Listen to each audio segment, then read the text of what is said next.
souviendra que j'étais absent du Niger lorsque l'arrêt de la Cour constitutionnelle invalidant ma candidature a été prononcé. J'ai entendu d'ailleurs à cette occasion certains de mes adversaires prétendre que j'ai fui. J'ai fui pour quelle raison? C'est certainement à eux de le savoir, mais je pense qu'ils le disent surtout parce que c'est le vœu qu'ils nourrissent dans leur esprit et dans leur cœur. Mais je n'ai pas l'intention de fuir puisque je n'ai rien fait pour fuir. J'avais des contraintes extérieures en raison précisément de la campagne qui m'obligeait précisément ce jour-là de quitter pour rencontrer des gens à l'extérieur avec lesquels j'avais des choses à dire. Ma candidature a été invalidée, c'est vrai, par la Cour constitutionnelle et je sais pourquoi. Et d'ailleurs, tous les Nigériens savent pourquoi. Simplement, si je suis dans la course, certains seraient très mal à l'aise pour espérer réaliser la succession dynastique qu'on essaie d'instaurer dans ce pays. Mais la succession dynastique n'aura pas lieu. Elle ne peut pas avoir lieu. Parce que les Nigériens ne sont pas des moutons qu'on peut traîner à droite à gauche. Tout le monde sait que l'esprit de continuité que l'on développe signifie simplement que dans le cadre de cette continuité, le Niger serait condamné définitivement. Déjà, chacun au quotidien vit l'impact négatif de la manière de gérer de ceux qui sont au pouvoir.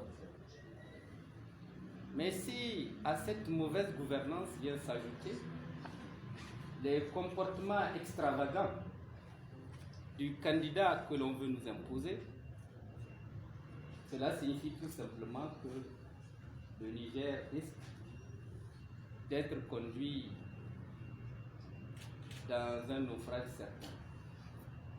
Et je sais que les Nigériens n'accepteront pas cela, même si pour l'essentiel jusqu'à présent on constate de la part de nos compatriotes une certaine passivité, une certaine résignation, un fatalisme de mauvais aloi qui risque malheureusement pour nous de conduire notre pays dans une situation encore plus difficile que celle que nous connaissons.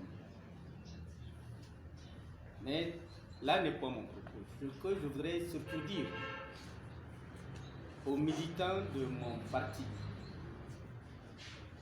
que si ma candidature est invalidée, le moderne FA Lumana Africa est en lice pour les compétitions électorales, à savoir les élections locales, régionales et les législatives. Mais le Lumana Africa va être également dans la course pour les élections présidentielles parce que notre objectif reste et demeure l'alternance démocratique. Ce qui signifie que l'Oman Africa ne va pas se désintéresser également des élections présidentielles. Nous prendrons nos responsabilités et nous veillerons à nous battre. Et je veux que nos militants se battent pour qu'au moment où nous ferons notre choix, nous puissions terrasser définitivement le pain d'escalade.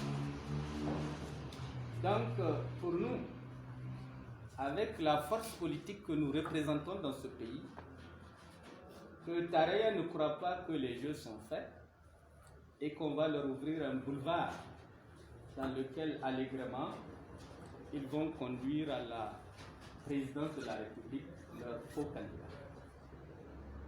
Cela n'est pas possible.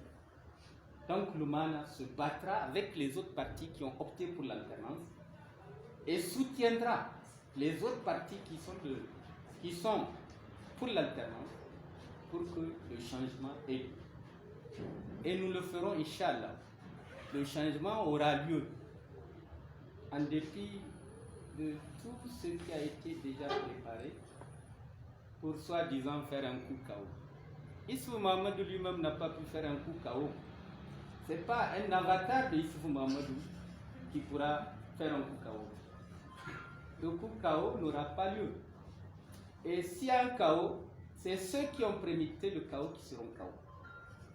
Ça, c'est la réalité de ce qui va se passer. Donc, je demande à nos militants de ne pas déceler les selles de leurs chevaux de guerre. Nous allons participer pleinement à ces élections, dans les conditions qu'ils voudront. Et nous allons gagner ces élections avec nos amis. Inch'Allah. Le moment venu, nous dirons pour qui voter. Et pour les législatives, nos candidats sont en route. Ils sillonnent les zones qui leur ont été concédées. Et je demande aux militants, qu'ils soient de la zone urbaine, qu'ils soient de la zone rurale, de se mobiliser pour voter pour nos candidats. Et Inch'Allah, avec les députés que nous aurons et les députés de nos alliés, nous allons avoir la majorité à l'Assemblée nationale. Le vote ne passera pas, je l'ai dit. Et ceux qui vont essayer de voler cette fois-ci, ils le feront à leur détriment. C'est vrai, certains vont dire que j'appelle à la violence. Je n'appelle pas à la violence. J'appelle à la défense de nos suffrages. Et c'est légitime. L'État a le devoir de créer les conditions pour que les suffrages de tous les candidats soient présentés. Si l'État ne le fait pas, ça veut dire que le parti au pouvoir est en train de jouer et nous ne l'accepterons pas. Nous ferons en sorte que partout, dans chaque bureau de vote, nos militants défendent le vote qu'ils ont consenti, le vote de nos alliés, nos propres votes.